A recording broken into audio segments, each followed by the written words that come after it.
Good evening, happy Sabbath. मैं परमपिता को धन्यवाद देती हूँ कि पूरे सप्ताह भर हम सबों को सुरक्षित रखते हुए इस सब्बत की शुरुआत में हम परमेश्वर के भवन में उपस्थित हो सकते हैं और स्तुति प्रशंसा करने के लिए। इसके लिए मैं परमपिता को लाख लाख धन्यवाद देती हूँ। और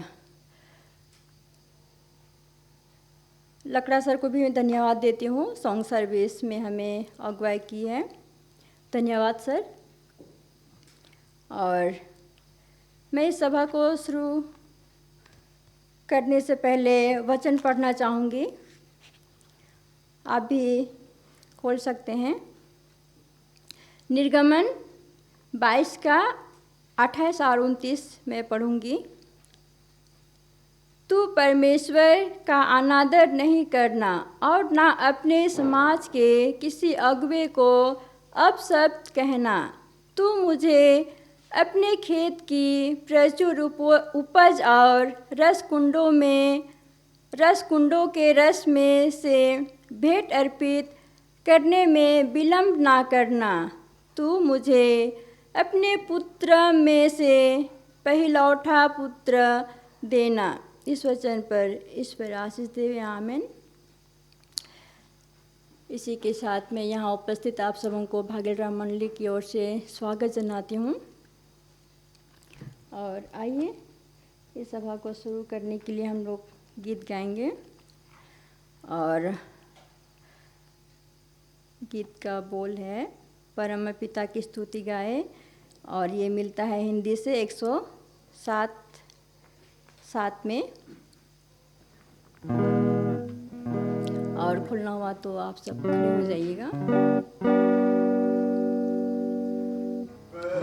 परम पिता की हम स्तुति गावें, वो है जो बचाता हमें। परम पिता की हम स्तुति गावें, वो है जो बचाता हमें। अरे पापों को कर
महान स्वर्गीय पिता, हम आपके चरणों तले उपस्थित होते हैं प्रभु जी।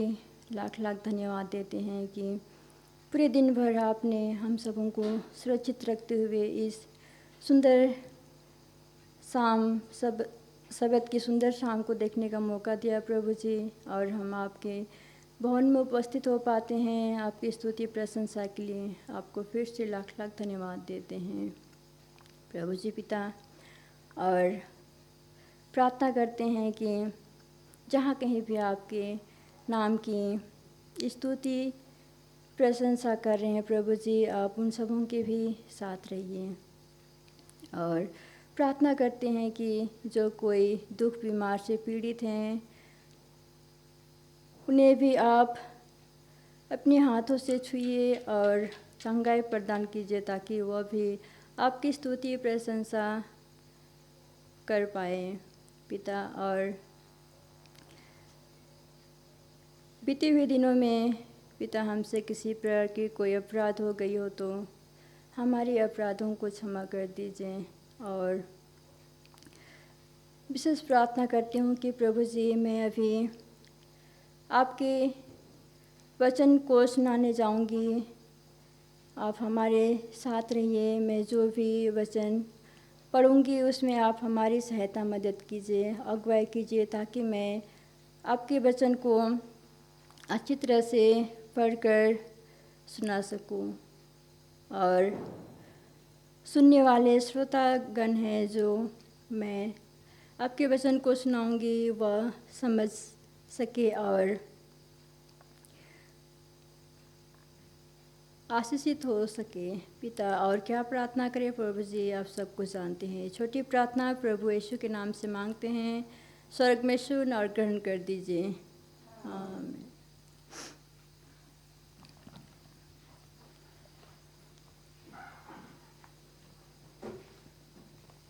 आज जो मैं वचन सुनाने वाली हूँ वह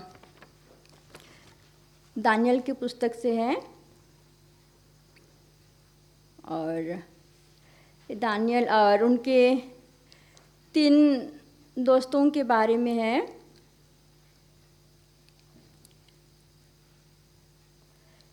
यहाँ दिखाया गया है कि दानियल और उनके दोस्त विश्वास में बहुत ही मजबूत थे और वह किसी भी हाल में अपने आप को वह बदलना नहीं चाहते थे। और यहाँ देखते हैं कि दानियल, शद्रक, मेशक और अबेदनगो ये अपने देश में नहीं थे, वे बेबीलोन देश में थे। और बेबीलोन देश में वह एक बंदी की ज़िंदगी जी रहे थे। बंदी का मतलब है जहाँ जैसे कि राजा जैसा बोले वैसा राजा का आज्ञा मानना पड़ता था। अगर राजा का आज्ञा अनुसार वह नहीं चलते तो उसे मार भी दिया जाता था। और आइए हम देखते हैं दानियल की पुस्तक 1 से 8 का मैं पढ़ूंगी। किंतु दानियल ने अपने हृदय में यह निश्चय किया कि वह राजा का ना तो भोजन खाएगा और ना शराब पिएगा जो राजा पीता है, और जो अपने को अशुद्ध नहीं करेगा। इसलिए उसने मुख्य खोजा स्पंज से निवेदन किया, आप मुझे महाराज के आदेश से मुक्त रखें, जिसमें मैं अशुद्ध ना हूँ। यहाँ दानियल यहाँ कहता है कि वह ठान लिया था कि कुछ भी हो जाए वह अपने आप को अपवित्र नहीं करेगा।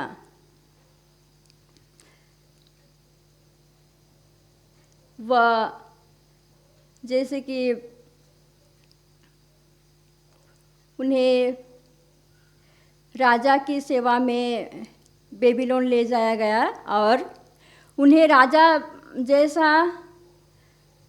का जैसा खान पान था वैसा ही उन्हें भी दिया गया। लेकिन यहाँ हम लोग देखते हैं कि वह अशुद्ध खाना था और यहाँ दानियल उसे खाने के लिए इनकार कर देता है, दानियल और उनके तीनों दोस्तों ने। और अपने विश्वास से कभी भी उन्होंने कोई समझौता नहीं किया। वह अपने आप को कभी भी बदला नहीं। जैसे वह ठान लिया था कि वह जैसा पहले जीते थे परमेश्वर की आज्ञा अनुसार, वैसा ही वह बेबीलोन में भी जीना चाह रहे हैं।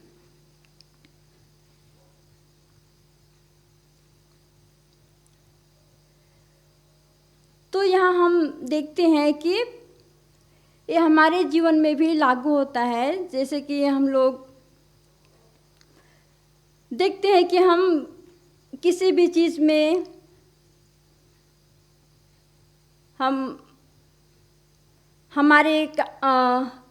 जैसे कि हम लोग देखते हैं फ़ायदा, जिससे हम लोग का फ़ायदा हो, लेकिन हम लोग भूल जाते हैं कि हमें अपना फ़ायदा नहीं, लेकिन परमेश्वर की आज्ञा अनुसार ही हमें चलना चाहिए। तभी हम परमेश्वर के विश्वास के योग्य बन सकते हैं।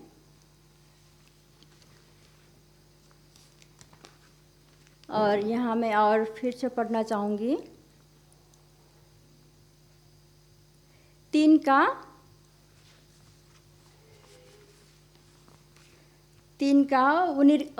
दानियल में से ही 3 का 15 से 20 तक मैं पढ़ना चाहूँगी।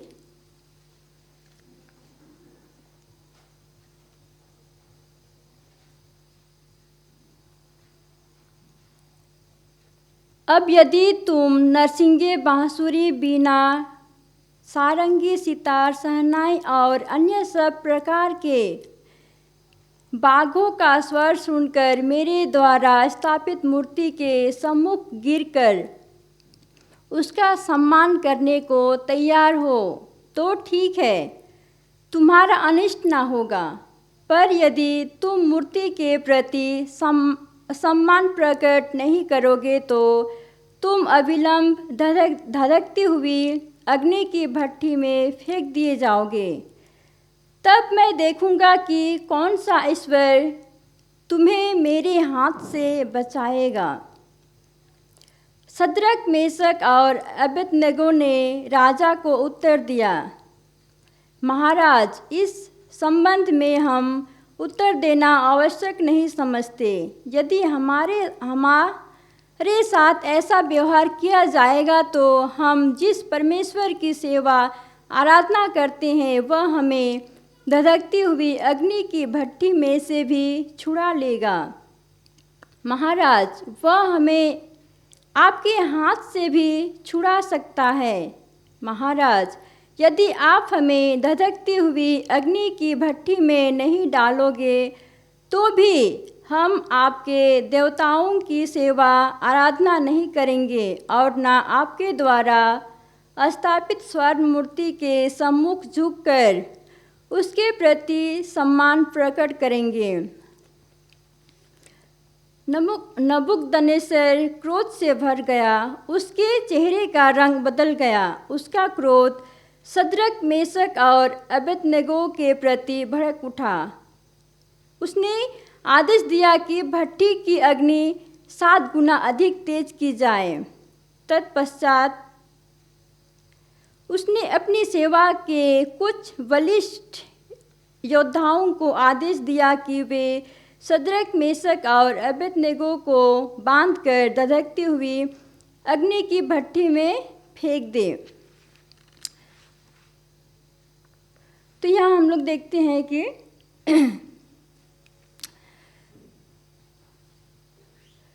जो नबूकदनेस्सर राजा सोने की जो एक विशाल मूर्ति बनवाई थी और उस सोने की मूर्ति को विश्व के भिन्न भिन्न राष्ट्र और भाषाओं के लोगों ने उस सेवा को दंडवत किया और उन्हें ही अपना ईश्वर माना। लेकिन यहाँ देखते हैं कि शद्रक, मेशक और अबेदनगो किसी भी हाल में उस मूर्ति के सामने दंडवत नहीं किया और राजा को साफ इनकार कर दिया कि चाहे कुछ भी हो जाए वे उस मूर्ति के सामने उस मूर्ति को कभी दंडवत नहीं करेंगे, वे कभी ईश्वर नहीं मानेंगे।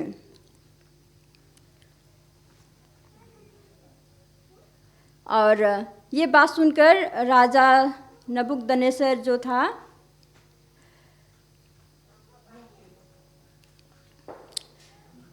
कि शद्रक, मेशक और अबेदनगो उसकी उपासना करने के लिए साफ इनकार कर दिया है, तो वह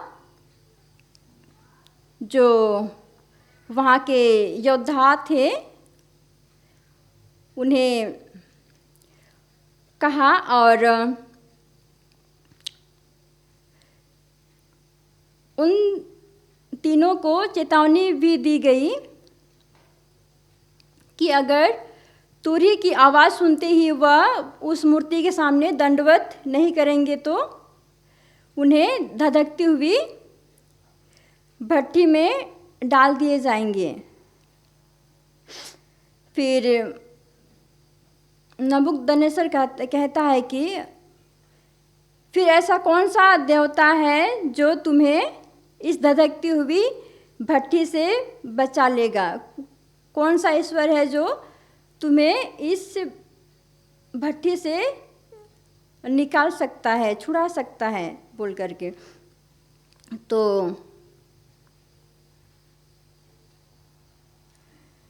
वह तीनों जो थे शद्रक, मेशक और अबेदनगो वह नहीं डरते हैं और अपना जो निश्चय उन्होंने बना के रखा था कि उस मूर्ति के सामने वह दंडवत नहीं करेंगे चाहे कुछ भी हो जाए। और वे राजा से चैलेंज करते हैं कि जिसकी हम उपासना करते हैं वह हमें भट्टी की आग से बचाने की सामर्थ्य रखता है, वह हमें भट्टी की आग से छुड़ा भी सकता है, ये कहते हैं। लेकिन तेरी मूर्ति और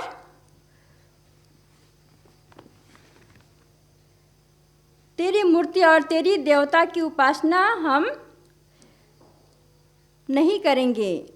यह सुनकर राजा जो था बहुत ही क्रोध से भर गया और उनके योद्धाओं को आदेश दिया कि शद्रक, मेशक और अबेदनगो को बंधवा कर उस धधकती हुई आग में फेंकवा दिया। और वहाँ जो लोग थे, उनके जो मंत्री योद्धा गण थे, उन्हें उनसे कहलवा दिया गया कि वह भट्टी की आग को 7 गुना और तेज बढ़ा दें। शद्रक, मेशक और अबेदनगो का विश्वास जो था वो बहुत ही अटूट था। और जब उन्हें आग में फेंका गया तो वे 3 ही थे, लेकिन राजा जब देखता है कि उस भट्टे में तो 3 नहीं परंतु 4 लोग हैं, तो राजा घबरा गया और अपने मंत्रियों से पूछने लगा कि क्या भट्टे में हम 3 लोग नहीं फेंकें? और राजा बोलता है कि यहाँ मैं देखता हूँ कि ये तो 4 हैं। और राजा वह देखता है जो बहुत कम लोग देख पाते हैं, और राजा देखते हैं कि भट्टे में 4 लोग हैं और चौथे पुरुष का जो रूह है वह ईश्वर के पुत्र के समान है। हम लोग देखते हैं कि ऐसे समय में परमेश्वर तो हमारे पास नहीं आते हैं, लेकिन जब भी हम किसी मुश्किल में पड़ते हैं तो किसी ना किसी रूप में परमेश्वर हमारी सहायता मदद करने के लिए हमारे सामने पहुंच ही जाता है। और ये हम लोग खुद में भी अपने आप में भी ये विश्वास कर सकते हैं, और ऐसा होता ही है हमारे इस जीवन में भी।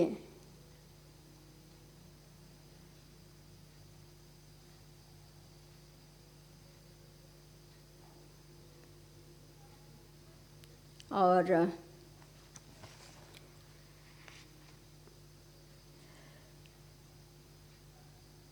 हम देखते हैं कि हमारे इस जीवन में भी किसी ना किसी तौर से हम गुजर ही रहे होते हैं। कोई भी ऐसा व्यक्ति नहीं है जो कि उनका दुख नहीं हो। इस संसार में कोई भी ऐसा व्यक्ति नहीं मिलेगा जिसका एक भी दुख ना हो।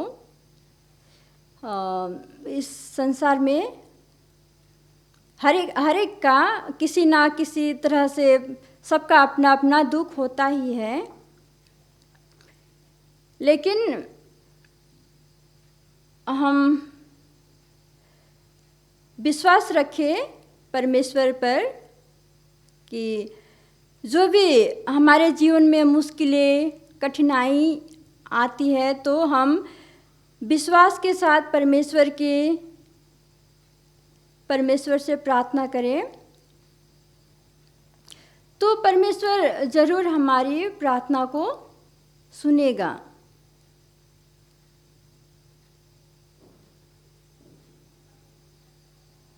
यहाँ देखते हैं कि जैसा शद्रक मेशक और अबेदनगो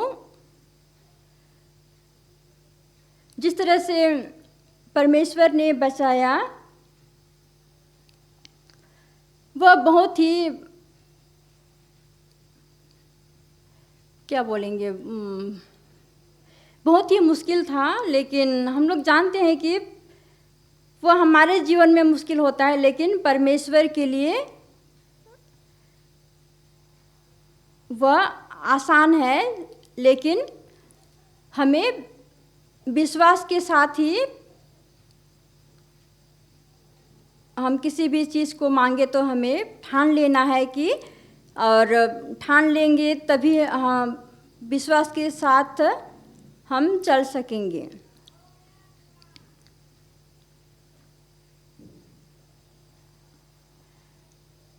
और यहाँ हम देखते हैं कि वह परमेश्वर जैसे शद्रक मेशक और अबेदनगो को बचाया उस धधकती हुई आग से, वैसे ही हमारे जीवन में भी वह अपना महिमा कर सकता है। धन्यवाद।